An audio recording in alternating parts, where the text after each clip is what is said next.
দুই জেলার মধ্যে যে একটা সম্পর্ক, এই সম্পর্কটা আরও ভালো হবে। এই জেলার মানুষ এই জেলায় সহজে যেতে পারবে, এই জেলার মানুষ ওই জেলায় সহজে যেতে পারবে। এদের ব্যবসা বাণিজ্যিক যে একটা এটা উন্নত হয়ে যাবে। তারপরে মনে করেন যে কোনো একটা মাল টাল গেলে ওই দিক দিয়ে যাওয়া লাগতো, এখন এই পাশে সব যাবে, যাতায়াত ব্যবস্থা আর কি ভালো হবে। এখন সেতুটা চালু হচ্ছে, আগে আমাদের ব্যবসার জন্য মানে কোনো মালামাল বা কোনো কিছু নিয়ে যেতে হইতে রংপুর হয়ে যাওয়া লাগতো। এখন সেহেতু আমাদের এই সেতু যখন চালু হলে তখন আমরা গাইবান্ধা থেকে সরাসরি আমরা চিলমারিতে তখন থানাহাটে মাল নিয়ে আসি, সব মালামাল আমরা এখন বেচতে পারবো।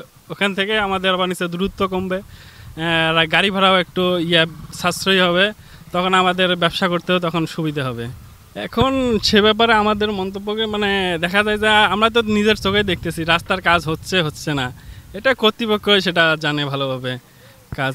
এখন এর আগে বললো যে আমরা দেখলাম ফেসবুকে দেখলাম যে আবার লাগছে 2 তারিখে হওয়া কথা, এখন ফির আবার দেখলাম যে আবার 25 তারিখে কথা। এখন 25 তারিখে হয় কি না হয় সেটাও সন্দেহ। দেখা যায় যে রাস্তার কাজ আমরাই দেখতেছি, মানে এখন হতেছে না, এখনও মানে অনেক জায়গার মধ্যে পিচ বাকি আছে, আর যে খোয়া ফেলতেছে আবার ঢালতেছে। আমাদের হচ্ছে এই হরিপুর ইউনিয়নটা আগে মানে নামকরণ ছিল না, খুব গরিব এলাকা ছিল আর কি, মানে কোনো নামই ছিল না।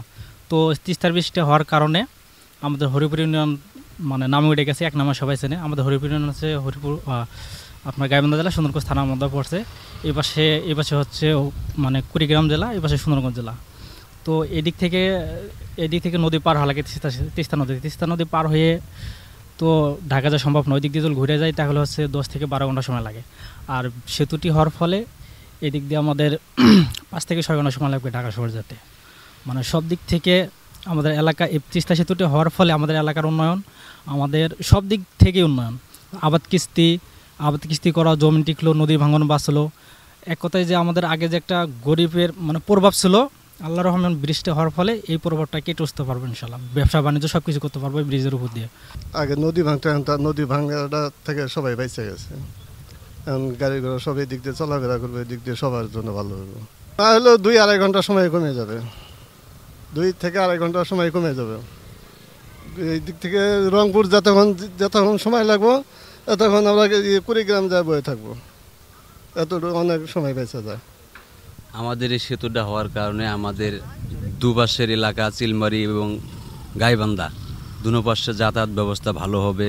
মনে করেন আশেপাশে যে জমি জমা নদী ভাঙছিল অথবা যত বাড়িঘর ভাঙ্গা এটা ওটা, এগুলো সব থেকে আমরা মনে করেন সাশ্রয় পাইতেছি, ঠিক আছে। তারপর যাতায়াত ব্যবস্থা যে খরচটা আমাদের কমে আসতেছে, এবং মনে করেন আশেপাশের জমি জমা সব নদীতে ছিল, এখন 2 পাশে বেড়ি বাঁধ দেওয়ার কারণে অনেক জমি জমা ভেসে উঠছে। এখন কৃষি মানুষ যারা আছে ওরা আবাদ করে খেতে পারবে। এদিক দিয়ে মনে করেন যে রাস্তাঘাটের পাশে দোকানপাট, ব্যবসা বাণিজ্য অথবা অফিস আদালত, পার্ক টার্ক এটা সেটা অনেক হবে। এই জন্য আমরা আমাদের এলাকায় অনেক উন্নত হবে, আমরা ব্যবসা বাণিজ্য করতে পারবো, গাড়ি ঘোড়া অনেকভাবে চালাইতে পারবো সুন্দরভাবে। এই জন্য আমাদের এই বৃষ্টি হওয়ার কারণে আমাদের খুব অনেক উপকার হবে।